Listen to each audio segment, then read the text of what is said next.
जय श्री राम भक्तों, आशा है आप सभी का दिन मंगलमय हो।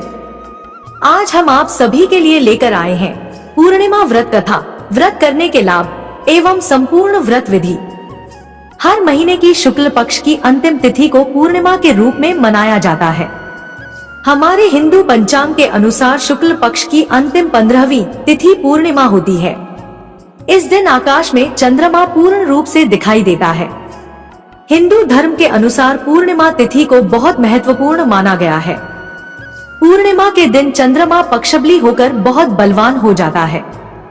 हिंदू धर्म के पौराणिक धर्म ग्रंथों के अनुसार चंद्रमा को पूर्णिमा तिथि सबसे अधिक प्रिय होती है।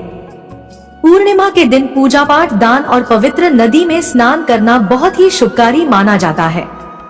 पूर्णिमा व्रत करने का महत्व। अगर भक्ति यानी आप मानसिक परेशानी से मुक्त होना चाहते हो तो पूर्णिमा पूजा और व्रत अवश्य करना चाहिए। पूर्णिमा व्रत करने से भक्त को पारिवारिक कलश से छुटकारा मिलता है और अशांति दूर होती है। जिस भी जातक की कुंडली में चंद्र ग्रह पीड़ित या दूषित होने के कारण से जीवन में बहुत समस्याएं आ रही हो तो उस व्यक्ति के लिए पूर्णिमा व्रत करना लाभदायक होता है। जो मनुष्य अकारण डरते हैं या मानसिक चिंता से घिरे रहते हो तो उन्हें यह पूर्णिमा व्रत अवश्य करना चाहिए। पूर्णिमा व्रत करने से मन में शांति बनी रहती है। तो आइए जानते हैं पूर्णिमा व्रत करने की संपूर्ण विधि क्या है। इस दिन जातक को सूर्योदय से पहले जगकर जल्दी उठकर नित्य कर्म से निवृत्त होकर जल में गंगाजल डालकर स्नान करना चाहिए। उसके बाद अपने पूजा स्थल पर जाकर सभी देवी देवताओं का गंगाजल से अभिषेक करवाएं। गंगाजल से अभिषेक करवाने के बाद सभी देवी देवताओं का आवाहन करें और मंदिर में दीप प्रज्वलित करें। पूर्णिमा के दिन विशेष रूप से भगवान श्री विष्णु और माता लक्ष्मी की पूजा अर्चना करने का विशेष महत्व होता है। उसके बाद व्रत करने का संकल्प लें। तत्पश्चात श्री हरि विष्णु जी की आरती करें और सत्यनारायण भगवान की व्रत कथा सुने। भगवान श्री विष्णु और माता लक्ष्मी को तुलसी दल के साथ भोग लगाएं और शाम के समय पूजा समाप्त होने के बाद चंद्र देव और श्री हरि विष्णु जी को खीर का भोग अर्पित करें। रात को चंद्र देव को अर्घ्य देकर खीर का प्रसाद ग्रहण करें। चंद्रमा की पूजा करते समय बताए गए मंत्रों का जाप करें। ओम सोम सोमाय नमः। आइए अब हम सुनते हैं पूर्णिमा व्रत कथा। द्वापर युग में एक समय की बात है कि यशोदा जी ने श्री कृष्ण से कहा, हे कृष्ण, तुम सारे संसार के उत्पन्न करता, पोषण तथा उसके संहार करता हो। आज कोई ऐसा व्रत मुझसे कहो जिसके करने से मृत्युलोक में स्त्रियां को विधवा होने का भय न रहे तथा यह व्रत सभी मनुष्यों की मनोकामना पूर्ण करने वाला हो। श्री कृष्ण कहने लगे, हे माता, तुमने अति सुंदर प्रश्न किया है। मैं तुमसे ऐसे ही व्रत का सविस्तार कहता हूँ। सौभाग्य की प्राप्ति के लिए स्त्रियों को द्वात्रिंशत अर्थात 32 पूर्णिमाओं का व्रत करना चाहिए। इस व्रत को करने से स्त्रियों को सौभाग्य संपत्ति मिलती है। यह व्रत अचल सौभाग्य को देने वाला और भगवान शंकर के प्रति मनुष्य मात्र की भक्ति को बढ़ाने वाला है। यशोदा जी कहने लगी हैं, कृष्ण, सर्वप्रथम इस व्रत को मृत्युलोक में किसने किया था? इसके विषय में मुझे विस्तार से बताओ। श्री कृष्ण जी कहने लगे कि इस भूमंडल पर एक अत्यंत प्रसिद्ध राजा चंद्रहास से पालित अनेक प्रकार के रत्नों से परिपूर्ण कातिका नाम की एक नगरी थी। वहां धनेश्वर नाम का एक ब्राह्मण था और इसकी स्त्री अति सुशील और रूपवती थी। दोनों ही उस नगरी में बड़े प्रेम से साथ रहते थे। घर में धन धान्य आदि की कोई कमी नहीं थी, किंतु फिर भी उनको एक बड़ा दुख था। उनकी कोई संतान नहीं थी, जिस वजह से वह बहुत दुखी रहते थे। एक दिन एक बड़ा तपस्वी योगी उस नगरी में आया। वह योगी बाकी सभी घरों से भिक्षा मांगकर भोजन किया करता था, लेकिन उस ब्राह्मण के घर से भिक्षा नहीं मांगा करता था। एक दिन योगी गंगा किनारे भिक्षा मांगकर प्रेम पूर्वक खा रहा था कि धनेश्वर ने योगी को यह सब करते देख लिया।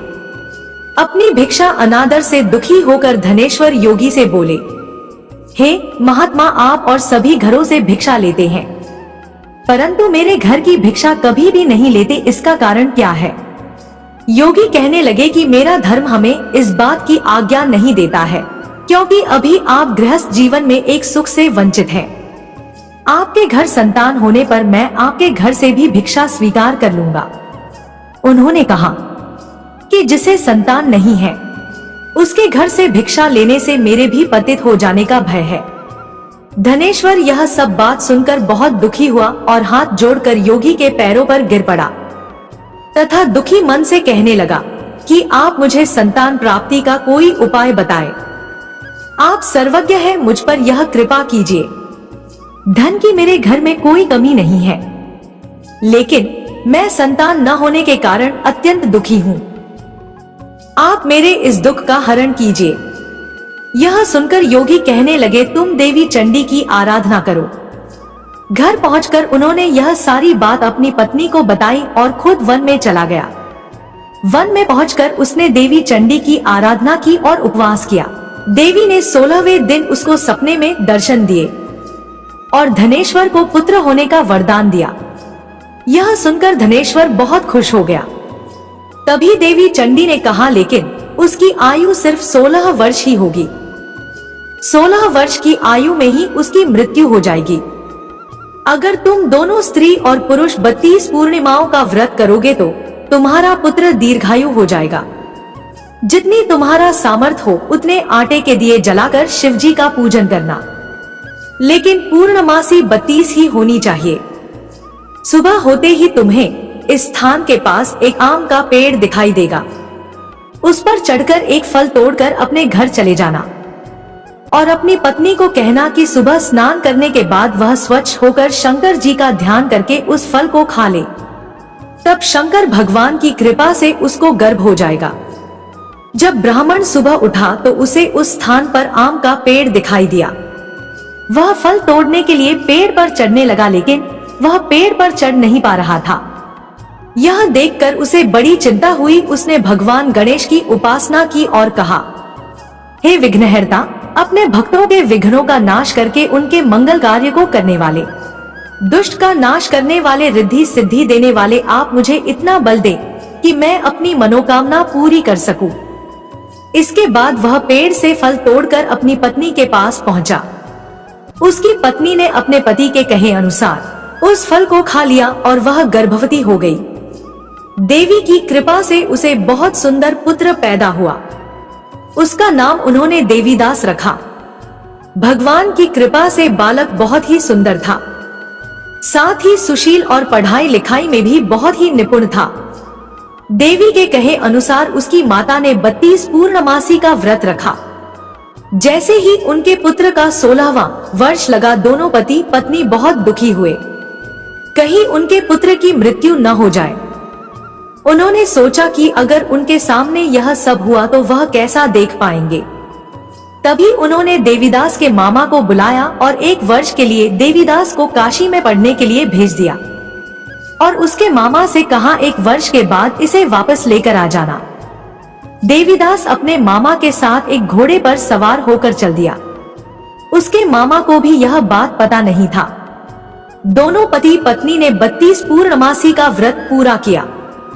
दूसरी तरफ मामा और भांजा दोनों रात गुजारने के लिए रास्ते में एक गांव में रुके। उस दिन उस गांव में ब्राह्मण की कन्या का विवाह होने वाला था। जिस धर्मशाला में वर और बारात के बाकी लोग रुके हुए थे, उसी धर्मशाला में देवीदास और उसका मामा ठहर गए। उधर कन्या को तेल आदि चढ़ने के बाद जब लगन का समय आया तो वर की तबीयत खराब हो गई। वर के पिता ने अपने परिवार वालों से विचार विमर्श करके कहा कि यह देवीदास मेरे पुत्र जैसा ही है, मैं इसके साथ लगन करा दूं और बाद में बाकी सारे काम मेरे बेटे के साथ पूरे हो जाएंगे। ऐसे कहने के बाद वर के पिता देवीदास को लाने के लिए उसके मामा के पास गए और उन्हें सारी बात बताई। मामा ने कहा कि कन्यादान में जो कुछ भी मिलेगा वो हमें दे दिया जाए। वर के पिता ने बात स्वीकार कर ली। इसके बाद देवीदास का विवाह कन्या के साथ संपन्न हो गया। इसके बाद वह अपनी पत्नी के साथ भोजन न कर सका और मन में विचार करने लगा कि न जाने यह किसकी पत्नी होगी। यह सोचकर उसकी आंखों में आंसू आ गए। तब वधू ने पूछा कि क्या बात है, आप उदास क्यों हैं? तब उसने सारी बातें पत्नी को बता दी। तब कन्या कहने लगी, यह ब्रह्मा विवाद के विपरीत है। आप ही मेरे पति हैं, मैं आपकी ही पत्नी रहूंगी, किसी अन्य की कभी नहीं।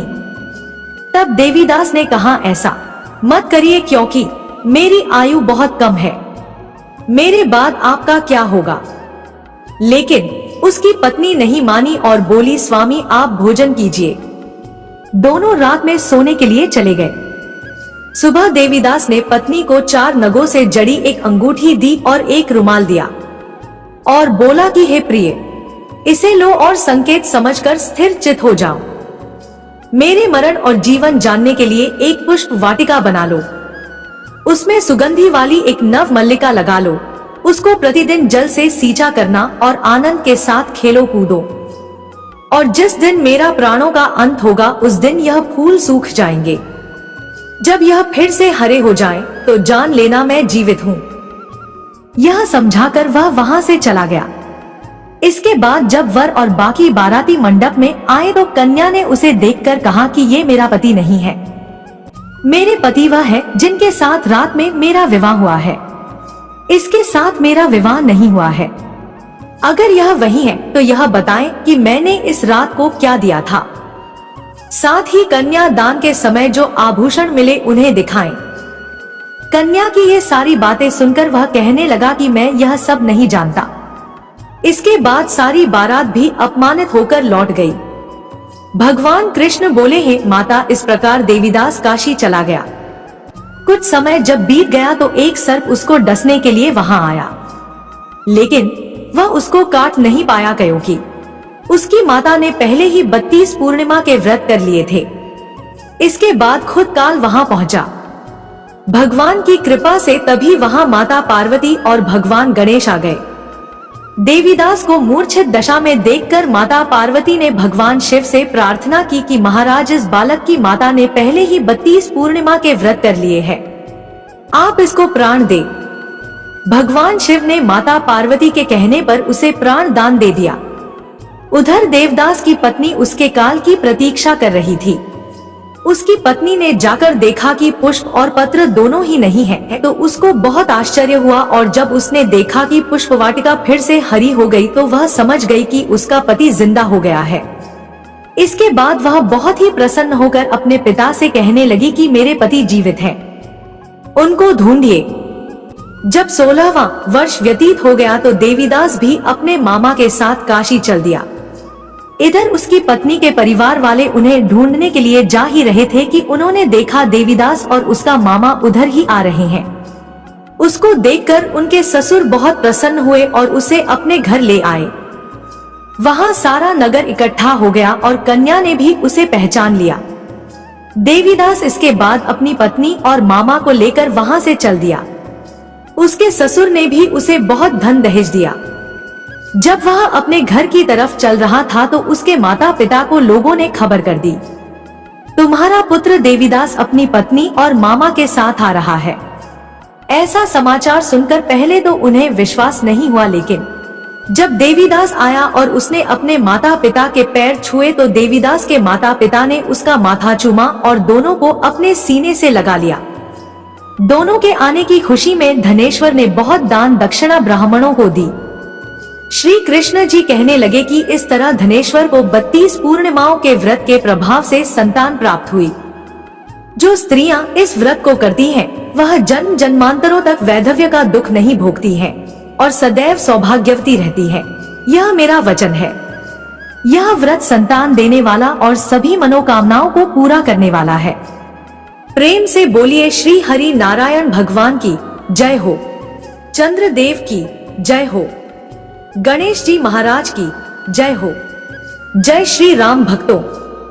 आशा है आप सभी को यह कथा पसंद आई होगी। वीडियो अच्छी लगी तो वीडियो को लाइक कीजिए और अपने दोस्तों के साथ शेयर कीजिए। कमेंट में जय श्री हरि नारायण अवश्य लिखें और ऐसी ही भक्ति पूर्ण जानकारी पाने के लिए हमारे चैनल को सब्सक्राइब करना ना भूलें। धन्यवाद।